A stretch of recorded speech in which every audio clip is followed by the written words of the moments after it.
Assalamualaikum warahmatullahi wabarakatuh. Halo teman-teman semua.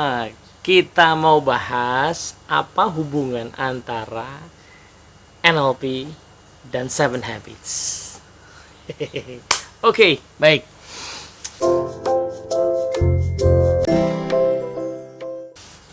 Secara langsung sih nggak ada hubungannya. Cuman eh, sampai titik ini ya, saya tuh menggemari kedua ilmu ini.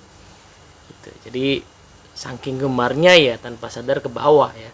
Kalau saya pas lagi sharing Seven Habits pasti ada unsur NLP yang ke bawah.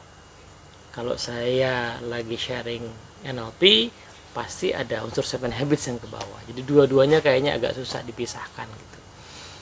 Nah, saya mau cerita mungkin lebih dari sudut pandang sebagai NLP dulu lah ya. Jadi apa sebenarnya manfaat kita memahami NLP dengan filosofi Seven Habits? Tapi ya ini mungkin bisa dipandang sebaliknya juga sih, bisa juga lah ya. Jadi gini ceritanya, kalau kita bicara Seven Habits, maka ilmunya itu adalah ilmu yang mungkin ya relatif lebih filosofis. Gitu ya. Zaman sekarang sih kalau ikut trainingnya udah banyak prakteknya juga. Tapi prakteknya belum sedetil kalau kita belajar ilmu-ilmu seperti NLP. Nah, di sisi lain kalau kita belajar ilmu seperti NLP itu how to-nya banyak sekali dan sangat detail. Nah, cuman kalau kita pure belajar NLP-nya saja, maka kita akan kehilangan world view. Bagaimana sebenarnya NLP ini diterapkan dalam kehidupan kita. Untuk apa sebenarnya itu tidak dibahas. Kalau kita hanya ikut training misalnya ya belajar NLP lewat kelas-kelas ya kalau dulu modelnya belajar namanya practitioner, master practitioner ya tidak bahas itu. Tapi itu dimaklumi sebenarnya karena ini versi yang saya dapatkan dari Pak Roni Rondijo bahwa dulu kenapa model belajar NLP itu namanya practitioner, master practitioner. Sebenarnya modul-modul itu didesain untuk membekali para psikoterapis ya, atau orang yang bergerak di bidang terapi lah. Nah, sehingga ya memang yang dibelajar adalah metode intervensi. Ya, NLP yang digunakan untuk diri sendiri itu baru mungkin ya terjadi ketika kita belajar NLP pada orang-orang atau komunitas atau organisasi yang memang concern dengan apa ya persoalan well-being gitu ya. Nah, gitulah kira-kira teman-teman. Nah, kalau kita belajar misalnya di NLP ada presuposisi atau asumsi yang paling dasar namanya the map is not the territory misalnya. Itu akan sangat relate dengan the Seven Habits namanya paradigms. Ya. Seven Habits ada see do get ya, lihat buat dapat. Nah, paradigms itu sangat apa namanya erat dengan definisi map di dalam NLP. Bahkan di buku Seven Habits memang ada metafora peta juga yang digunakan oleh Pak Stephen Covey untuk menjelaskan fungsi paradigma gitu. Nah, keunggulan Seven Habits adalah paradigma itu dikupas secara filosofis dengan sangat mendetil, bahwa paradigma itu sangat powerful, tapi juga dia bisa damaging kalau tidak didasarkan pada prinsip. Nah, Seven Habits itu selain bicara soal paradigma, dia juga bicara soal prinsip. Apa itu prinsip? Pak Stephen Covey sih menerjemahkannya sebagai hukum-hukum alam ya. Nah, di dunia ini ada hukum alam selayaknya hukum gravitasi misalnya. Maka dalam hubungan antar manusia, dalam hubungan manusia dengan kehidupan itu ada hukum-hukum alamnya. Nah, paradigma yang efektif itu harus align dengan prinsip-prinsip kehidupan yang efektif juga. Maka nanti misalnya ya, ketika bicara habit pertama, be proactive ya. Nah, itu paradigma yang efektifnya adalah manusia itu punya paradigma efektifnya berarti saya yang bertanggung jawab atas kebahagiaan saya ya. Kenapa kok itu paradigmanya? Karena hukum alamnya adalah bahwa manusia itu dikasih kebebasan memilih. Cuman tidak bebas dari konsekuensinya. Jadi sepaket nih antara pilihan dan konsekuensi ini sepaket ya. Kita memang punya kebebasan memilih, tapi kita harus sadar bahwa tiap pilihan itu ada konsekuensinya yang mengikat ya. Saya bebas milih untuk kerja malas-malasan atau kerja rajin, bebas, nggak ada yang bisa mengekang saya. Tetapi tiap pilihan itu ada konsekuensinya. Kalau kayak rajin ya konsekuensinya baik hasilnya, kalau saya malas-malasan ya konsekuensinya tidak baik hasilnya. Begitu kurang lebih ya. Nah, cuman bagaimana paradigma itu kemudian diubah kalau saya sudah kadung punya paradigma. Nah, di Seven Habits tidak terlalu detail ya, sepanjang yang saya tahu, sependek lah ya, sependek yang saya tahu, tidak terlalu detail. Nah, NLP punya banyak tools yang bisa membantu, belum tentu langsung berubah, jadi proses tetap ada, tapi bisa membantu untuk mengubah paradigma. Misalnya ya, teknik-teknik seperti submodality editing, reframing ya, atau bahkan ya 14 pola framingnya Robert Dilts di State of Mind itu. Even metaprogram kalau dipakai untuk expanding metaprogram juga sebenarnya alat bantu untuk mengubah paradigma ya kan. Kalau orang misalnya metaprogramnya internal misalnya, padahal sekarang dia harus menjalankan tugas yang orientasinya eksternal ya, maka dia harus mengubah paradigma dari orientasi diri ke orientasi orang lain. Nah, itu di NLP ada tekniknya expanding metaprogram. Meskipun tidak semudah itu gantinya ya, tapi bisa ya, proses how to-nya ada lebih detail gitu di situ. Nah, kebalikannya di NLP kan tadi banyak teknik untuk mengubah paradigma. Tetapi paradigma yang seperti apa yang harusnya kita miliki itu nggak dibahas di NLP yang bukan yang asli ya, yang saya tahu lah dulu gitu ya, mungkin lebih tepatnya gitu aja ya, lebih aman kayaknya. Yang saya tahu dulu nggak dibahas.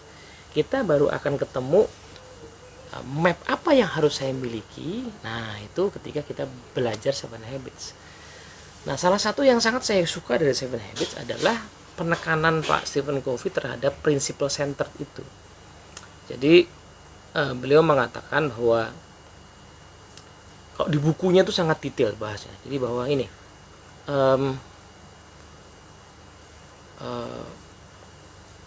paradigma kita itu bisa tanpa disadari itu berpusat kepada hal-hal lain ya, misalnya hidup saya itu bisa tanpa sadar saya pusatkan kepada pekerjaan misalnya. Jadi saya betul-betul ambisius di pekerjaan karena pekerjaan itulah diri saya, pekerjaan itulah hidup saya. Nah, maka ketika pekerjaan itu direnggut, wah saya langsung ngedrop, langsung kacau. Bisa juga senternya itu saya taruh di keluarga, bisa juga. Nah, ada orang mikir loh keluarga kan bagus. Iya kalau keluarganya bagus. Ya kan, tapi kan hidup orang nggak tahu ya. Kadang-kadang keluarga ada yang terpaksa punya problem dulu ya, at least dalam kehidupan kita ada masa ketika kita punya masalah di keluarga. Nah, kalau senternya di keluarga kan hidupnya akan langsung kacau. Ada senternya di pertemanan ya. Ada senternya di penghargaan dari orang lain. Nah, center itu tidak efektif karena semuanya sementara. Maka disarankan senternya adalah, pusatnya adalah principles. Ya, ini nanti gini lah ya, nanti kalau kita bahas soal principles ini perdebatannya bisa panjang, terutama kalau kita diskusi sebagai umat beragama ya. Tapi saya nggak mau masuk ke sana dulu. Someday mungkin akan kita bahas, atau kalau kita ketemu kita bahas ya. Tapi anggap aja begitu dulu ya, bahwa ada prinsip yang sangat mendasar di kehidupan. Nah, harusnya kehidupan kita, paradigma kita disandarkan ya, senternya pada prinsip itu. Nah, jadi kalau mau bangun keluarga ya prinsip-prinsipnya apa, kalau mau bekerja, mau bisnis, prinsip-prinsipnya apa, itu yang harus dijadikan center gitu ya. Itu yang harus dijadikan paradigma. Nah, baru teknik-teknik ini akan bisa powerful karena dia digunakan untuk tujuan yang jangka panjang. Nah, jadi saling melengkapinya di situ. Nah, jadi kalau kita ngomong misalnya ya praktek be proaktif itu seperti apa misalnya. Salah satu prakteknya kan misalnya menggunakan 4 anugerah manusia tuh, menggunakan imajinasi, menggunakan hati nurani. Nah, di NLP banyak tekniknya, teknik untuk mengolah imajinasi mulai dari submodality editing dan sebagainya, teknik untuk melatih kita mengenali suara hati juga ada ya, misalnya kita latihan pakai neurological level alignment gitu misalnya. Kehendak bebas itu ada di mind to muscle misalnya, banyak tekniknya di NLP.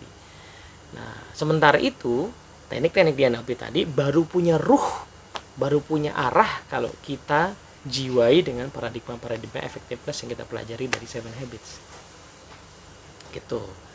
Satu ya. Yang kedua misalnya di NLP itu ada ilmu tentang goal setting ya. Namanya well form outcome ya. Punya versinya Michael Hall, ada 18 pertanyaan. Menurut saya sih itu yang paling komprehensif. Di Indonesia NLP Society kita modif sedikit ya, based on pengalaman kita sama-sama praktek, agak kita adjust sedikit supaya lebih mudah dipraktekkan gitu. Nah tapi goal seperti apa yang harusnya kita miliki itu nggak ada dibahas, kan dia emang alatnya aja gitu. Nah baru ketika kita bahas belajar Seven Habits, belajar habit begin with the end in mind, bahkan lebih menariknya ya Pak Stephen Covey ngajar bikin editorial itu yang ujung betul ya, ujung usia kita, memetakan tiap peran kita secara komprehensif ya, peran personal, profesional, lalu kemudian bikin tribute statement ya, pernyataan kata sambutan dari tokoh-tokoh kunci, jadilah kita akhirnya punya mission statement, lalu kita bikin visi, nah visi itu dibuat jadi target, nah baru kita bisa menentukan kan sebenarnya goals yang mesti kita capai apa gitu. Tanpa kita memetakan dulu mission statement kita, maka kita akan dua kemungkinan, bingung mau punya goals apa, atau punya goals tetapi goalsnya itu nggak terlalu antusias kita capai karena nggak ada visinya yang besar yang menarik energi kita. Atau kemungkinan yang ketiga adalah pun kalau kita capai ternyata nggak betul-betul membuat kita bahagia juga, karena mungkin goals itu yang begitu repot-repot kita capai ternyata hanya part kecil dari seluruh peran kita yang belum kita tetapkan, belum kita petakan. Jadi Seven Habits mengajak kita secara prinsip itu menyusun end in mind yang sangat hakiki dulu. Kita nemu hidup kayak apa gitu. Nah kemudian bagaimana itu diwujudkan? Nah detailnya di NLP. Kalau saya sudah punya goals, bagaimana goals itu supaya kemungkinan besar tercapai? Nah, WFO itu ada 18 pertanyaan yang akan membantu kita. Plus di dalam pertanyaan-pertanyaan itu bisa kita kombinasi dengan alat-alat bantu lain di NLP. Misalnya ada pertanyaan soal sumber daya apa yang dibutuhkan. Nah, sumber daya itu ada dari luar, dari dalam diri. Yang dari dalam diri namanya state atau perasaan kita, yang itu kemudian bisa kita ambil tools-tools lain untuk mengelola state kita supaya termotivasi mencapai tujuan. Gitu. Punya mission statement ya, it's a good thing ya. NLP akan membantu untuk mengeksekusinya secara lebih presisi. Punya tools buat mengeksekusi, tapi apa yang perlu kita buat goalsnya ya, Seven Habit membantu kita untuk menentukan dulu ya betul-betul tujuan yang hakikinya itu apa. Kemudian kalau di NLP ada ilmu tentang hubungan dengan orang lain ya, bagaimana kita bisa membangun keakraban ya, rapport ya, tekniknya pacing supaya bisa leading misalnya. Nah tapi pacing itu atau rapport building itu seringkali menjadi alat yang mungkin sifatnya cenderung ya manipulatif, kalau yang saya pandang dulu waktu saya baru-baru belajar, manipulatif dalam arti yang negatif gitu. Nah dia akan menjadi sesuatu yang sangat positif kalau dia didasari oleh prinsip-prinsip paradigma yang dipelajari di Seven Habits ya, misalnya pacing itu sebenarnya adalah cara kita untuk menjalankan paradigma abundance mentality misalnya, paradigma think win-win misalnya, untuk berempati kepada orang. Jadi tidak sekedar kita pacing itu ngikut-ngikut gerakan tubuh orang, bukan. Ngikutnya itu supaya saya bisa merasakan state-nya dan saya bisa connect dengan dia. Nah, disitulah bertemunya antara teknik di NLP dengan prinsip atau paradigma di Seven Habits gitu. Nah, belajar di Seven Habits kita belajar paradigmanya, how to-nya realnya ada di teknik pacing-nya NLP. Belajar pacing NLP itu how to-nya detail banget. Cuman bagaimana supaya pacing itu efektif ya, jangka panjang keberhasilannya harus dijiwai oleh ruh ya. Prinsip-prinsip interdependence yang diajarkan di Seven Habits itu. Dan tujuannya juga tujuan untuk bersinergi menghasilkan hal-hal baru, tidak sekedar buat mempengaruhi orang gitu. Saya pacing leading itu tujuannya supaya saya bisa bersinergi. Nah, kayak ketemunya di situ antara teknik dengan principles. Itu ya, misalnya di urusan relationship. Nah, di Seven Habits kita belajar habit yang kelima misalnya, selain seek first to understand, selain memahami juga dipahami kan. Ya, menggunakan tekniknya di situ iMessage gitu. NLP punya cara lebih banyak untuk membuat kita bisa dipahami, namanya Milton Model, framing ya. Framing lah istilah gedeannya ya, tekniknya Milton Model. Bagaimana pesan yang kita ingin sampaikan itu kita kemas sedemikian sehingga tingkat penerimaannya akan lebih tinggi. Nah, gitu. Tapi itu bukan manipulasi secara negatif, bukan, karena itu sudah didasari atas prinsip duluan, interdependence, bahwa saya ini pengen sama-sama menang. Saya sudah paham maunya orang, saya udah ketemu titiknya di mana. Sekarang saya mau nyampein pemikiran saya gimana supaya dia nangkep sebagaimana yang saya harapkan gitu. Karena kan tadi saya udah nangkep yang dia mau nih. Nah, disitulah teknik-teknik framing dalam NLP jadi powerful sekali karena dijiwai dengan prinsip paradigma interdependence yang ada di Seven Habits gitu. Nah, gitu ceritanya teman-teman. Jadi yang jelas gini, kadang-kadang belajar Seven Habits itu indah karena dia berupa tadi ya filosofi gitu. Lalu orang tersentuh lah dengan filosofi itu, cuman pada saat menjalankannya mungkin tidak semua orang alamiah ketemu caranya, maka perlu panduan lebih detail. Nah, saya sarankan belajar NLP. Nah, tapi yang mulainya dari belajar NLP ya itu karena belajarnya teknik banyak sekali, kadang-kadang kita gampang ya, ini mau dipakai buat apa sih gitu ya, apa yang harusnya kita capai, apa yang harus kita pengaruhi ke orang lain gitu ya. Dan yang paling mendasar adalah untuk apa semua teknik ini gitu. Kalau ibarat kata kita punya rumah mewah atau bagus luas, buat apa punya rumah itu? Kan harus ada desain aktivitasnya. Rumah itu mau dipakai buat apa? Kita harus mendesain dulu keluarga yang akan mendiami rumah itu dan beraktivitas di rumah itu seperti apa. Baru rumah itu akan punya makna kan. Nah, tapi punya ide tentang keluarga kalau nggak diwujudkan dalam bentuk yang real juga ya agak susah juga ya kan ya kan. Maka dua-duanya saling melengkapi. Nah, Seven Habits itu mengajarkan pada NLPer menurut saya, karena saya lebih dulu kenal Seven Habits sih baru daripada kenal NLP. Mengajarkan kepada NLPer bahwa hidup yang seperti apa sih yang selayaknya kita jalani itu. Ya, hidup yang efektif ya, yang mendapatkan hasil yang kita mau tapi dengan cara yang jangka panjang bukan jangka pendek.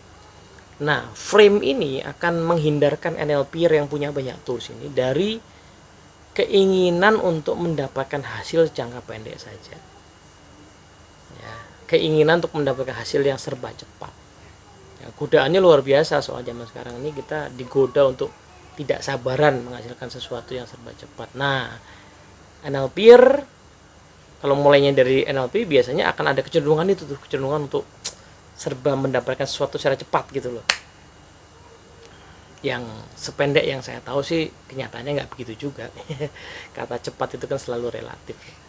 Nah, tools-tools di NLP yang akan apa istilahnya benar penggunaannya ketika kita dasar dengan filosofi di Seven Habits. Nah, kalau Anda belajar Seven Habits dan merasa kesulitan untuk mengaplikasikan prinsip itu dalam kenyataan, belajarlah NLP. Gitu. Jadi dua-duanya saling melengkapi menurut saya sih ya. Karena kebetulan saya menggemari keduanya dan masih mendalami keduanya.